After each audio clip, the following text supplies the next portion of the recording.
A transport ship landed with a soft hiss on the metal platform.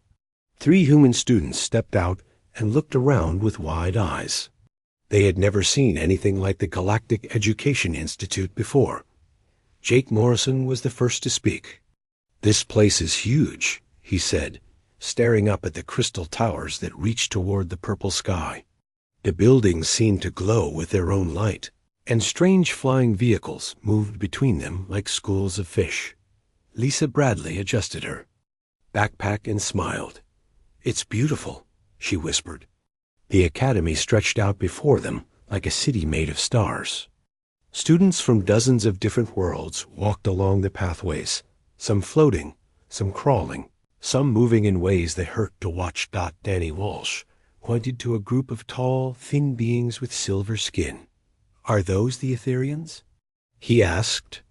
The creatures moved like they were underwater, their movements slow and graceful. A voice behind them made all 3 humans turn around. "Welcome to Nexus Prime," said a being that looked like it was made of living crystal.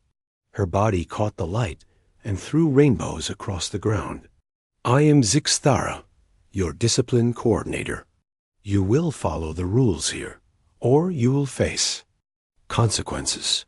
The humans nodded. They had been told about the strict rules at the academy. No running in the halls. No loud noises. No physical contact with other species without permission. The list went on and on. Zixthara looked at the 3. Humans with something like suspicion. She had read their files. Earth was listed as a Class 12 death world. Most beings in the galaxy could not survive there for more than a few minutes. The gravity was too strong. The weather was too violent. The animals were too dangerous. "Your species is new here," she said in her musical voice. "You will need to learn quickly. The other students are not as durable as you are." Jake raised his hand. "We understand. We don't want to hurt anyone." "Hurt?" Zixthara's crystal face showed confusion. "I am more concerned about your ability to follow simple rules. Deathworlders are known for their unpredictable behavior." The humans were taken to their dormitory. They would share a living space with students from other worlds. Jake's roommate was a small, furry creature called Pip, who spoke in squeaks and chirps. Lisa roomed with a being that looked like a walking plant named Vera. Danny shared his space with a rock-like student who called himself Boulder. Their first day of classes began early. The academy ran on a 26-hour cycle to accommodate different species' needs. Some students were active during what humans called day, others during night, and some needed both light and dark periods. In their first class, Galactic History, Jake raised his hand to ask a question. "Professor, you said the Vorthic Empire never lost a war. What about the Battle of Kepler Station?" The professor, a floating jellyfish-like being, turned purple with shock. "That battle is classified as a strategic withdrawal, not a defeat. But they lost half their fleet and had to give up 3 systems," Jake continued. "On Earth, we would call that a loss." Several students gasped. The Vorthic were known for their pride and their perfect military record. To suggest they had lost anything was considered very rude. "Jake Morrison," the professor said slowly. "Report to detention after class." During lunch, things got worse. The cafeteria served food that was safe for all species, but it was bland and colorless. Lisa took one bite and made a face. "This tastes like cardboard," she said. A nearby student, one of the empathic Mindari, suddenly began crying.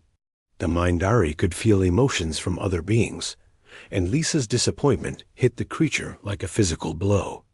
"I'm sorry," Lisa said quickly, but the damage was done.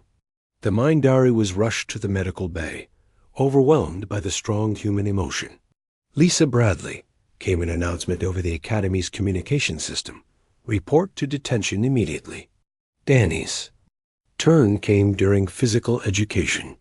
The class was playing a gentle game that involved floating a ball between students using only their minds. Danny, who could not move objects with his thoughts, became frustrated. "This is silly," he said. "On Earth, we play real sports. Football, basketball, hockey. Games where you actually move and sweat and compete." The insectoid klaxon teacher began clicking its mandibles in distress. "Violence-based recreation? On your homeworld? How did your species survive such brutal practices?" "It's not brutal," Danny explained. "It's fun. We have this thing called the Olympics, where the whole world competes in different sports. Running, swimming, jumping, ... double quotes." The klaxon fainted. "Danny Walsh," Zixthara's voice echoed through the gym. "Detention. Now." By the end of their first day, all 3 human students found themselves sitting in the detention hall. The room was small and white, with uncomfortable chairs and nothing to look at. It was designed to make students think about their mistakes in silence. Zixthara stood in front of them, her crystal body reflecting the harsh lights. "3 violations in one day," she said. "This may be a record." "We didn't mean to cause trouble," Jake said. "We're just trying to fit in." "Fitting in requires following rules," Zixthara replied. "You will sit here in silence for 2 hours. You will think about your actions. You will not speak to each other. You will not move unnecessarily. When you leave, you will be better students." She left them alone in the white room. For about 5 minutes, the humans sat quietly. Then Jake whispered, "Is she gone?" "I think so," Lisa whispered back. "This is weird," Danny said quietly. "On Earth, Detention was just sitting in a classroom doing homework." "At least we're together," Lisa said. "Could be worse." "Yeah," Jake agreed. "And hey, we made it through our first day at alien school. That's something." They began to talk quietly about their experiences. Jake told them about his roommate's strange eating habits. Lisa described how her plant roommate grew flowers when she was happy. Danny shared that his rock roommate never seemed to sleep. When Zixthara returned 2 hours later, she expected to find 3 subdued and apologetic students. Instead, she found them quietly talking and actually smiling.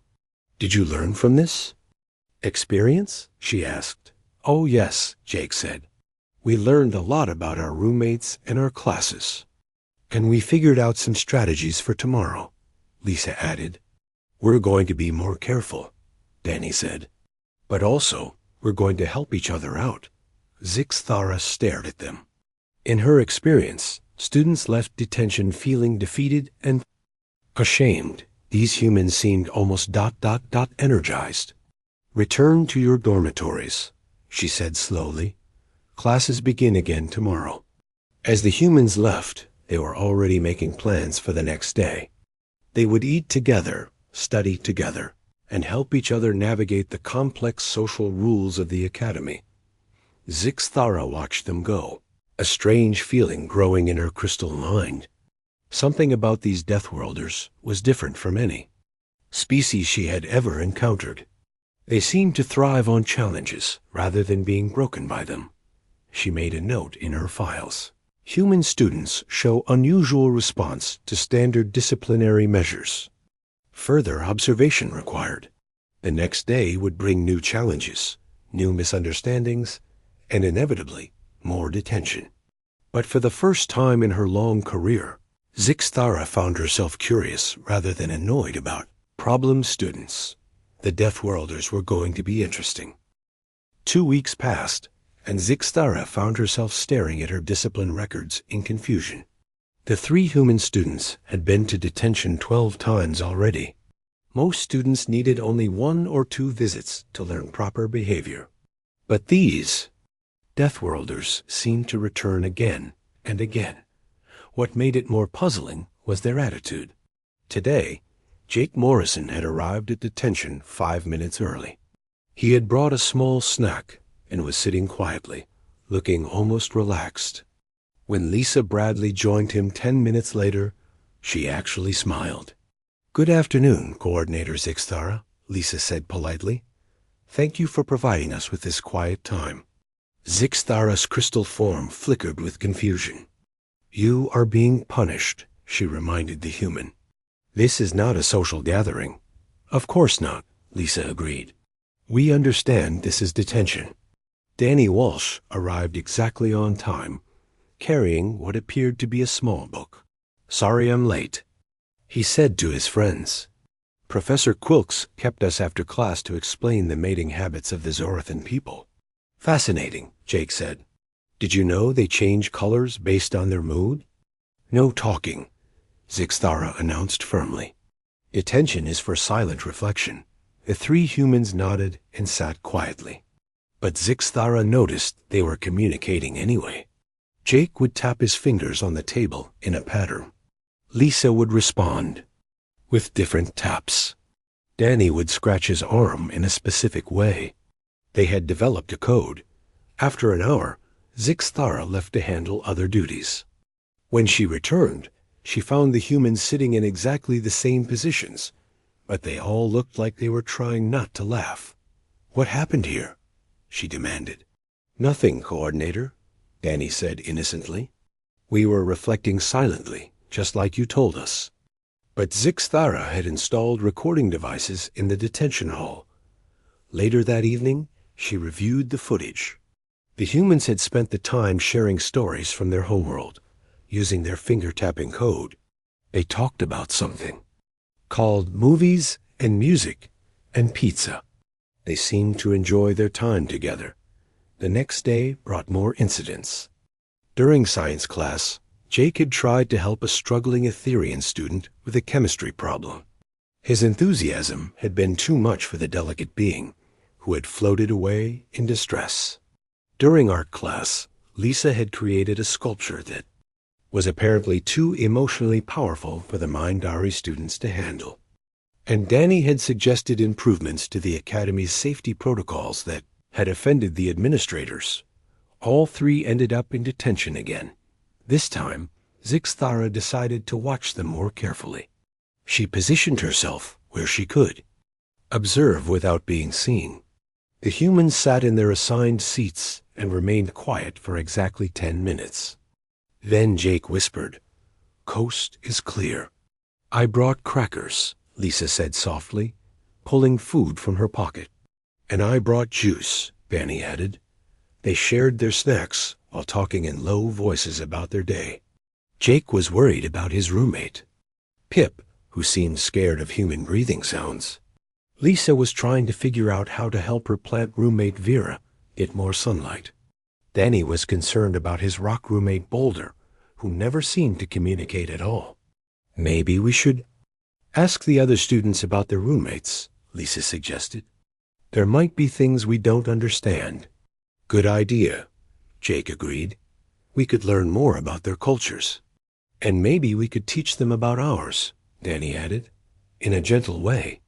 They spent the rest of detention making plans to better understand their alien classmates. They discussed ways to control their emotions around the empathic Mindari. They talked about how to move more slowly around the fragile Etherians. They shared ideas for communicating with species that didn't use spoken language. When Zixthara returned, she found them sitting quietly again, but they looked refreshed rather than tired. "How was your reflection time?" she asked. "Very productive," Jake said. "We learned a lot about ourselves and our place in the Academy. We feel much better prepared for tomorrow," Lisa added.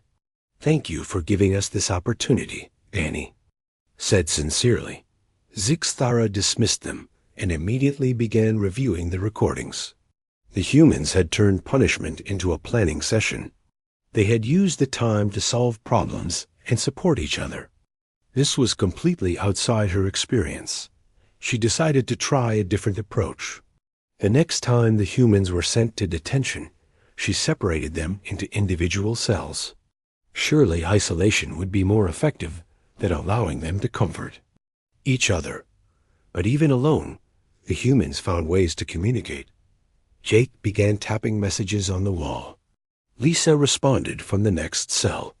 Danny joined in from his position down the hall. They had created a complex system of knocks and taps that let them talk through the walls. Zixthara installed devices to block their wall tapping, but the humans adapted. They began using the ventilation system to whisper messages. When that was blocked, they used the reflection of light on the walls to send signals. Other students began to notice the pattern. Kreetal, a young Zorathan who could blend into her surroundings, mentioned that the humans seemed to enjoy their punishment time. She had watched them enter detention, looking tired, and leave looking energized. "It's very strange," Kreetal said. To her friends, most species become sad in detention, but the humans seem to become stronger. Even Grimph, a silicon-based student who rarely spoke to anyone, expressed curiosity about the human behavior. "They do not break," he said in his slow, rocky voice. "They bend and become harder." Zixthara began to realize that her standard punishment was having the opposite effect on the humans.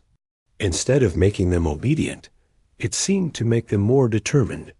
Instead of isolating them, it brought them closer together. She pulled up the academic records for the 3 human students. Their grades were improving. Their participation in classes was becoming more thoughtful.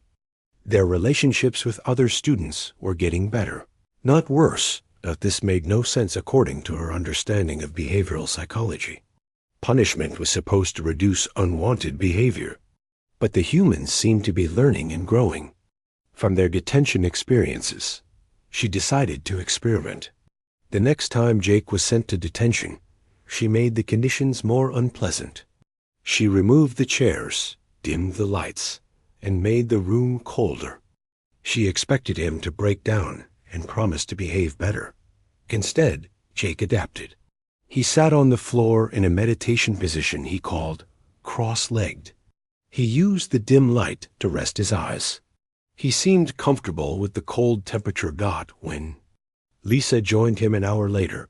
She immediately adapted to the new conditions. "Cozy," she said quietly. "Reminds me of camping." "What is camping?" Zixthara asked, unable to contain her curiosity. "It's when humans go into the wilderness for fun," Lisa explained. "We sleep outside, cook over fires, and enjoy being uncomfortable." "You enjoy being uncomfortable?" Zixthara's crystal body flashed with confusion. "Sometimes," Jake said, "it makes us stronger. And it's more fun when you're with friends." When Danny arrived, he looked around the modified detention hall and grinned. "Nice changes," he said, very minimalist. The 3 humans spent their detention time telling stories about camping, hiking, and other activities from their death world. They seemed to treat the harsh conditions as a minor inconvenience rather than a real punishment. Zixthara left them alone and returned to her office. She pulled up files on human psychology and began to read. What she found challenged everything she thought she knew about discipline and behavior. Humans, she learned, had evolved on a world where cooperation was essential for survival. They had developed something called trauma bonding, where shared, difficult experiences actually strengthened their relationships. They had concepts like silver linings and making the best of a bad situation. Most shocking of all, humans seemed to actively seek out challenges and difficulties. They had sports where they deliberately put themselves in danger. They had entertainment where they scared themselves on purpose. They had sayings like, "No pain, no gain, and what doesn't kill you makes you stronger." For the first time in her career, Zixthara began to question whether her methods were effective. The humans weren't being rebellious or disrespectful. They were simply responding to punishment in a way that was completely natural for their species. She made a decision. Tomorrow, she would try a completely different approach with the Deathworlders. She would work with their nature instead of against it. But first, she had to understand them better. She had to learn why beings from a world of constant danger and Hardship had developed such strange responses to adversity. The humans were teaching her that there was more than one way to be strong.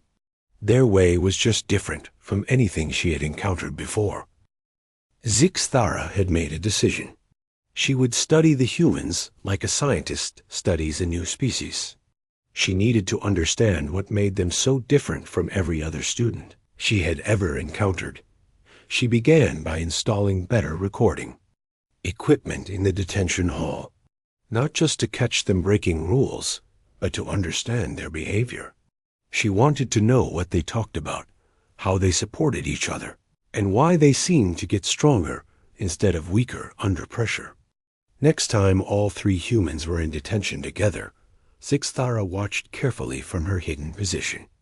They had been sent there for another series of cultural misunderstandings. Jake had laughed too loudly at a joke. Lisa had asked too many questions about the Vorthic military defeats. Danny had suggested that the Academy's emergency procedures were not very practical. "Okay, guys," Jake said once they were alone, "we need to talk about today." "I didn't mean to upset Professor Ziltek," Lisa said sadly. "I just wanted to understand the historical context." "It's not your fault," Danny told her. "You're just curious. That's normal for humans, but it's not normal here," Jake pointed out. "We need to find better ways to fit in." Zixthara watched as the three humans began to analyze their mistakes, but they didn't blame each other or feel sorry for themselves.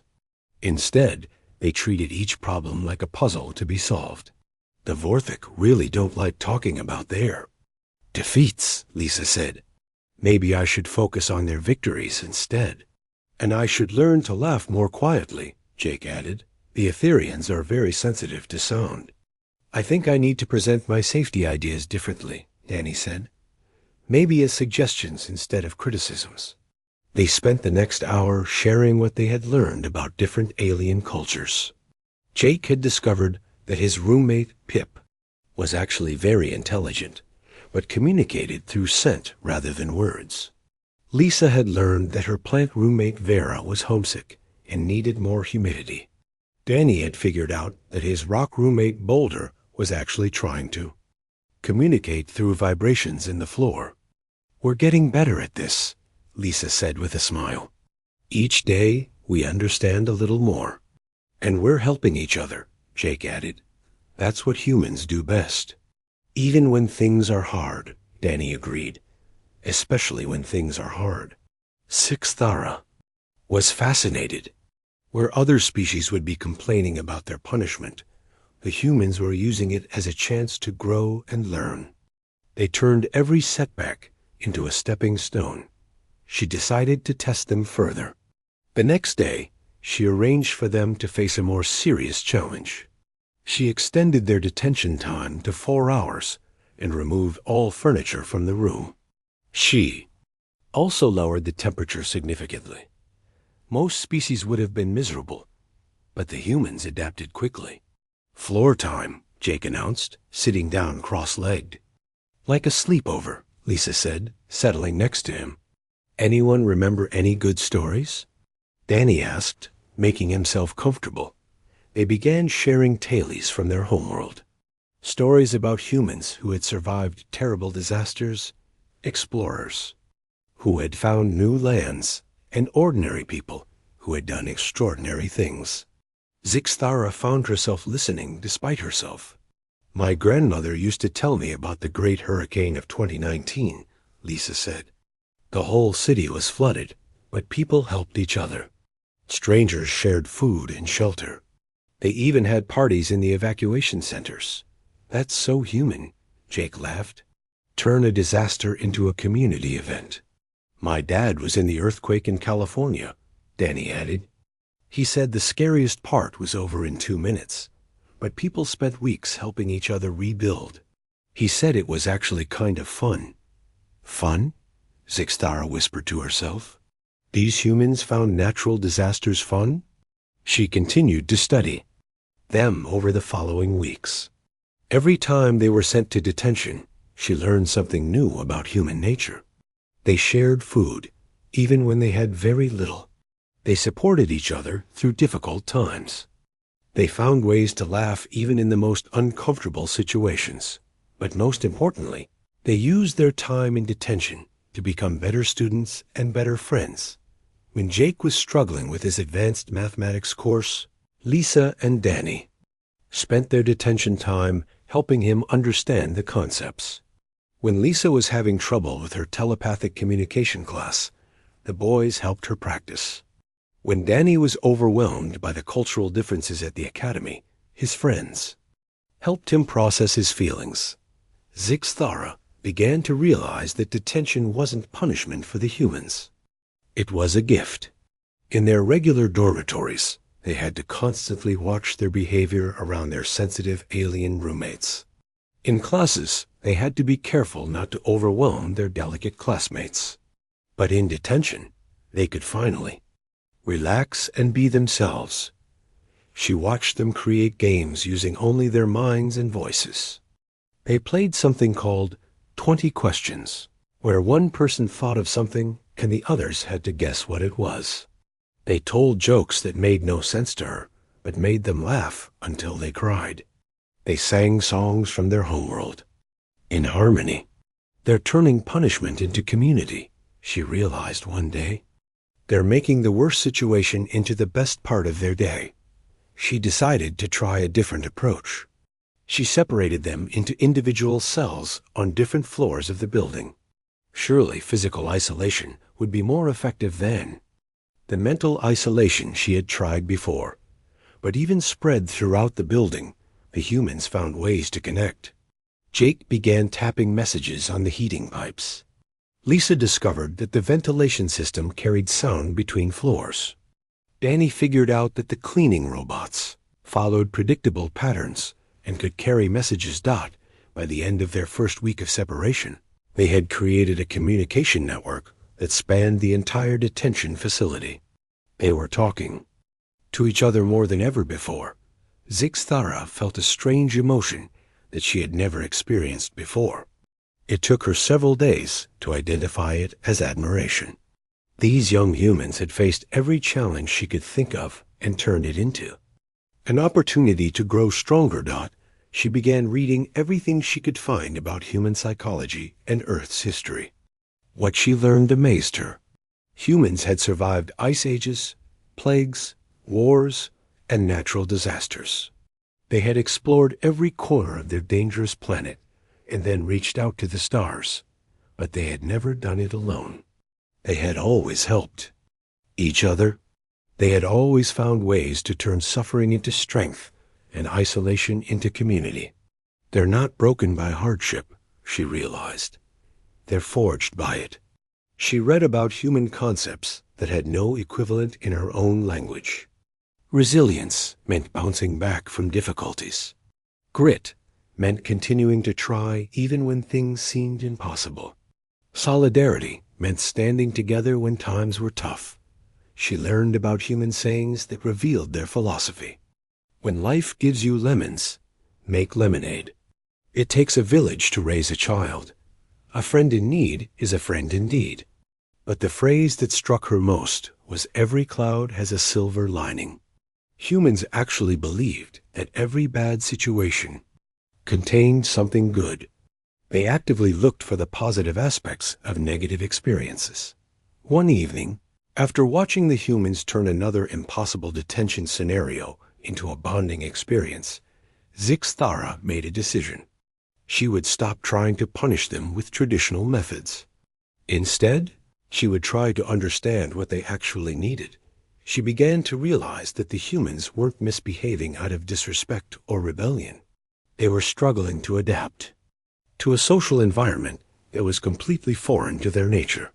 They were pack animals trying to survive in a world designed for solitary beings. Perhaps, she thought, the problem isn't with the humans. Perhaps the problem is with my methods. For the first time in her long career, Zixthara began to question whether her approach to discipline was effective for all species. The humans were teaching her that there might be more than one way to learn, grow, and become better. She spent the rest of the night designing a new approach. Instead of trying to break the human spirit, she would try to channel their natural strengths. Instead of isolation, she would give them community service. Instead of punishment, she would give them challenges that matched their nature. The Deathworlders were about to discover that their teacher had learned something too. Zixthara spent 3 days researching human psychology, history, and culture. What she found changed everything she thought she knew about discipline, education, and behavior modification. She discovered that humans had evolved in small groups, called tribes. They had survived by working together, sharing resources, and supporting each other through difficult times. Their entire social structure was based on cooperation and mutual aid. Pack bonding, she read in one scientific paper. Humans form strong emotional connections with their group members. These bonds become stronger during times of stress and hardship. She learned about something called trauma bonding, where humans who survived difficult experiences together formed lifelong friendships. She read about foxhole friendships from human military history, where soldiers became closer than brothers after facing danger together. But the most shocking discovery was about human recreation. They actually chose to put themselves in uncomfortable or dangerous situations for fun. They had activities called extreme sports, where they deliberately took risks. They had entertainment called horror movies, where they scared themselves on purpose. They had challenges called marathons, where they pushed their bodies to the limit. They seek out difficulty, she realized. They don't just endure hardship, they embrace it. She read about human concepts that had no equivalent in her own culture. Character building meant that difficult experiences made people stronger. Growing pains meant that development was supposed to be uncomfortable.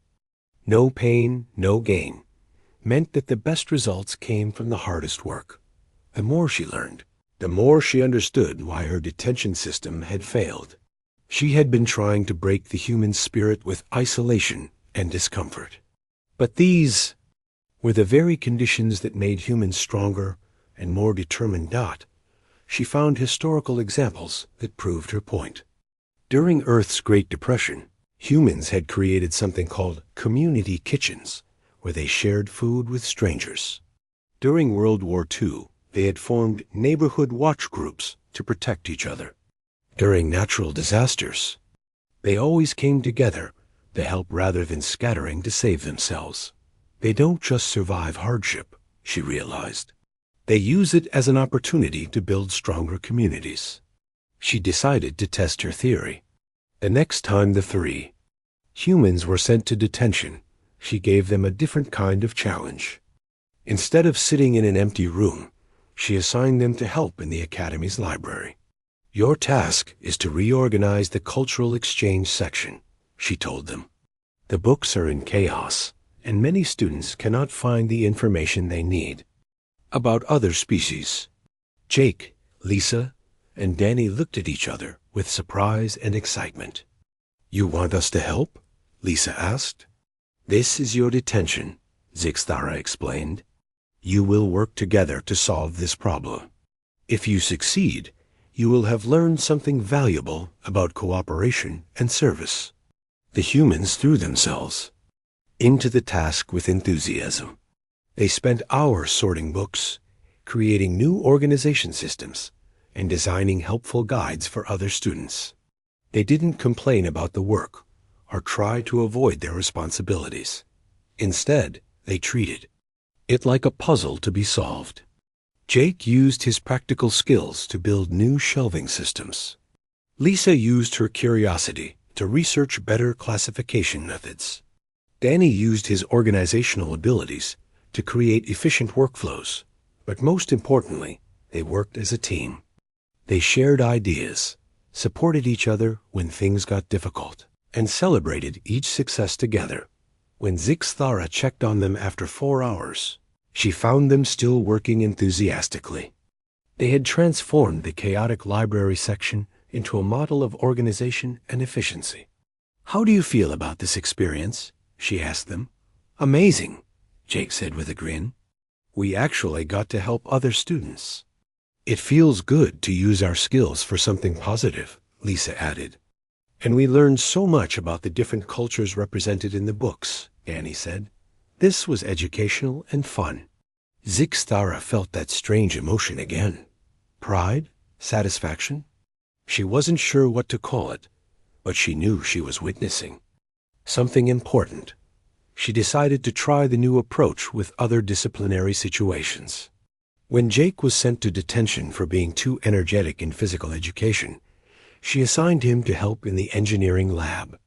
His intuitive understanding of mechanical systems impressed the professors and helped other students with their projects. When Lisa was sent to detention for asking too many questions in history class, she was assigned to work with the cultural exchange program. Her curiosity and empathy made her excellent at helping students from different worlds understand each other. Danny was sent to detention for suggesting improvements to academy procedures. He was assigned to work with the safety department. His practical suggestions actually improved several emergency protocols. The results were remarkable. Not only did the humans' behavior improve, but their academic performance soared. They became more engaged in their classes, more helpful to their fellow students, and more integrated into the academy community. Other students began to notice the changes.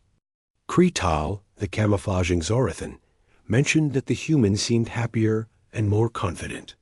Grimph, the rocky silicon-based student, commented that they were finding their place in the stone garden of learning. Even the professors began to praise the human students. Professor Quilcus noted that Jake's questions in class had become more thoughtful and less disruptive. Professor Ziltuk admitted that Lisa's curiosity was actually helping other students learn more about galactic history. Professor Vexton said that Danny's suggestions were making the academy a safer place for everyone, but the most important change was in the humans themselves. They no longer looked like they were struggling to fit in. They looked like they belonged. Zixtara realized that she had discovered something revolutionary. Traditional punishment methods were designed for species that valued individual achievement and hierarchical order. But humans were social creatures who thrived on cooperation and mutual support. They don't need to be broken, she understood. They need to be channeled. She began writing a research paper about her discoveries. She called it Species-Specific Behavioral Modification in Multicultural Educational Environments. The paper argued that effective discipline required understanding the biological and cultural nature of different species. She wrote about how humans responded to challenges by bonding together rather than breaking apart. She explained how they used difficulties as opportunities for growth and learning. She described how they transformed negative experiences into positive outcomes through cooperation and creativity. Most importantly, she documented how changing her approach had transformed 3 problem students into valuable members of the academy community. When she submitted her paper to the Galactic Educational Review, she wasn't sure how it would be received. Her ideas challenged thousands of years of established disciplinary theory, but she knew she was right. The humans had taught her that there was more than one way to learn, grow, and become better. They had shown her that what looked like weakness could actually be strength, and that what seemed like failure could actually be success. She looked at her latest reports on the human students. 0 disciplinary infractions for the past month. Excellent academic performance. Positive relationships with students from dozens of different species. Active participation in academy activities. They're not just surviving, she realized. They're thriving, and they were teaching everyone around them how to thrive too. The humans had brought something new to the academy, a spirit of cooperation, resilience, and mutual support that was spreading to other students. Zixtara smiled, an expression that felt strange on her crystal features. The Deathworlders had taught her that sometimes the best way to help someone grow was not to punish their nature, but to understand it and work with it. She had learned as much from them as they had learned from her. Maybe that was what real education was supposed to be about. 6 months later, Zixthara stood in her office, looking at a report that would have seemed impossible when the human students first arrived. 0 disciplinary incidents. Perfect attendance. Outstanding academic performance. And most surprisingly, commendations from students of 12 different species. Jake Morrison had become the unofficial leader of the Interspecies Engineering Club. His practical approach to problem solving had helped students from different worlds work together on projects that had previously been impossible. The Etherians loved his gentle enthusiasm, while the Vorthik respected his logical thinking. Lisa Bradley had been appointed as a cultural liaison for new students. Her curiosity about other species, once seen as rude questioning, was now recognized as a valuable gift. She helped homesick students adapt to academy life and mediated conflicts between different cultural groups. Danny Walsh had revolutionized the academy's safety protocols. His suggestions, once dismissed as criticism, were now standard procedure. He had created emergency response teams that included students from multiple species, each contributing their unique abilities to help others in crisis. The transformation hadn't happened overnight. It had taken months of careful adjustment and mutual learning. Zixthara had worked closely with each human to understand their strengths and channel them appropriately. She had learned that Jake's enthusiasm needed outlets, not suppression. So she had connected him with professors who appreciated his hands-on approach and students who benefited from his encouragement. She had discovered that Lisa's questions came from genuine caring, not disrespect. So she had guided her toward roles where curiosity was valued and cultural sensitivity was essential. She had realized that Danny's suggestions came from a desire to help, not a need to criticize. So she had given him opportunities to contribute to academy improvements in constructive ways. The success of her new approach had not gone unnoticed. Her research paper had been accepted by the Galactic Educational Review and was now required reading at educational institutions across the galaxy.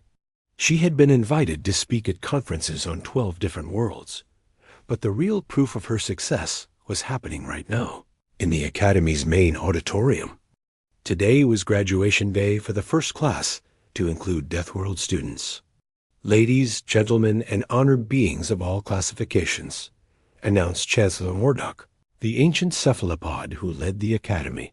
Today, we celebrate not just academic achievement, but the expansion of our understanding. Zixthara watched from her position on the stage as hundreds of students and their families filled the auditorium. Some floated, some crawled, some moved in ways that defied easy description. The diversity was overwhelming, but somehow it all worked together. This year's graduating class has shown us that cooperation transcends species barriers, the Chancellor continued. They have proven that our differences are not obstacles to overcome, but strengths to celebrate. One by one, students crossed the stage to receive their certificates. When Jake's name was called, the applause was thunderous.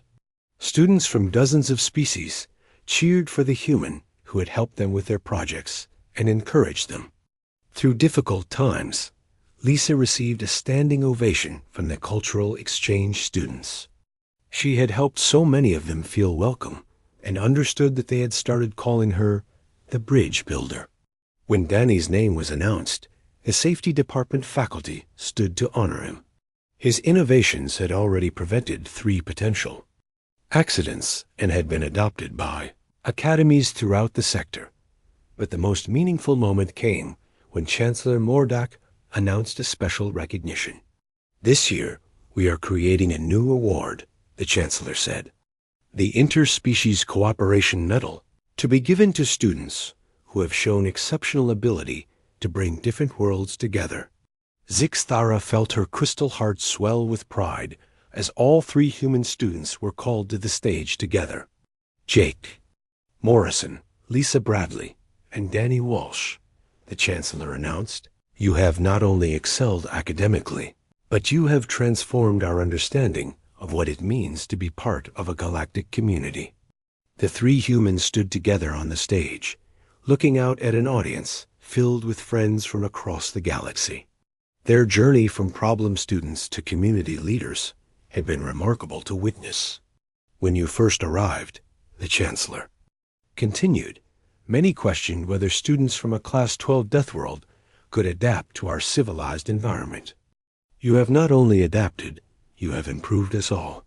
As the ceremony concluded, Zixthara found herself surrounded by colleagues and students who wanted to discuss her revolutionary approach to discipline and education. How did you know it would work? Asked Professor Quillinex. I didn't, Zixthara admitted. I just realized that my old methods weren't working, so I had to try something new. But how did you figure out what would work? Pressed Professor Ziltek. I listened to them, Zixthara said simply. I watched how they responded to challenges, and I tried to understand their nature instead of fighting against it. Later that evening, as the festivities wound down, Zixthara found the three human graduates sitting together in the Academy's garden. They were talking quietly, watching the stars appear in the alien sky. Coordinator Zixthara, Jake said as she approached. We wanted to thank you. Thank me? She asked, puzzled. You three did all the work. You gave us a chance, Lisa said. When we kept messing up, you could have expelled us or given up on us. Instead, you figured out how to help us succeed. You saw something in us that we didn't even see in ourselves.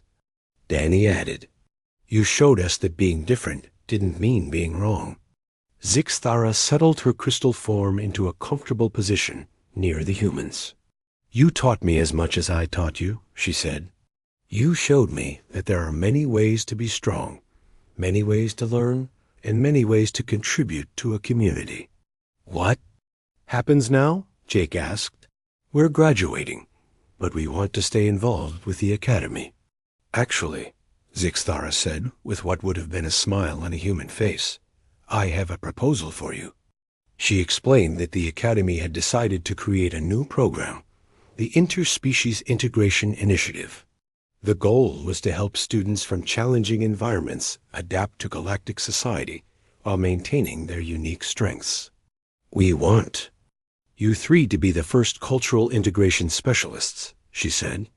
You would work with new students, help them navigate the social complexities of the Academy, and teach our faculty how to better serve students from diverse backgrounds.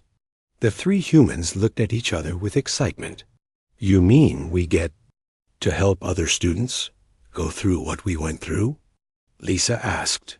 But hopefully with less detention time, Danny added with a laugh. Much less, Zixthara assured them. We've learned better ways to channel challenging behavior. As they talked about the future, Zixthara reflected on how much had changed. The detention hall had been converted into the Species Integration Center, where students from different backgrounds could learn about each other's cultures and challenges. What had once been a place of punishment had become a place of understanding. The Academy had developed new protocols for handling students from extreme environments. Instead of trying to suppress their natural behaviors, the faculty now looked for ways to channel those behaviors constructively. Most importantly, the entire Academy had embraced a new philosophy. Diversity of thought, experience, and approach made everyone stronger. There's something I want to show you, Zixthara said, leading them to a wall near the main entrance of the Academy. Carved into the crystal surface was a new motto: Different worlds, shared wisdom, stronger together. The Academy Council voted unanimously to adopt this as our new guiding principle, she explained. It was inspired by your example. Our example? Jake asked, sounding amazed. You showed us that the most valuable students aren't always the easiest ones to teach, Zixthara said. You taught us that sometimes the biggest challenges lead to the greatest growth. As the three humans prepared to begin their new roles as cultural integration specialists, Zixthara knew that the academy would never be the same. The Deathworlders had not just survived their education, they had transformed it. Tomorrow would bring new students from challenging worlds, each with their own unique strengths and struggles. But now the academy was ready for them. They had learned that success wasn't about making everyone the same. It was about helping everyone become their best selves. The detention hall was empty now, but the lessons learned there would echo through the halls of the academy for generations to come. The humans had taught them all that sometimes the best way to handle a problem student isn't to punish them, but to understand them. And sometimes the students who cause the most trouble are the ones who have the most to teach.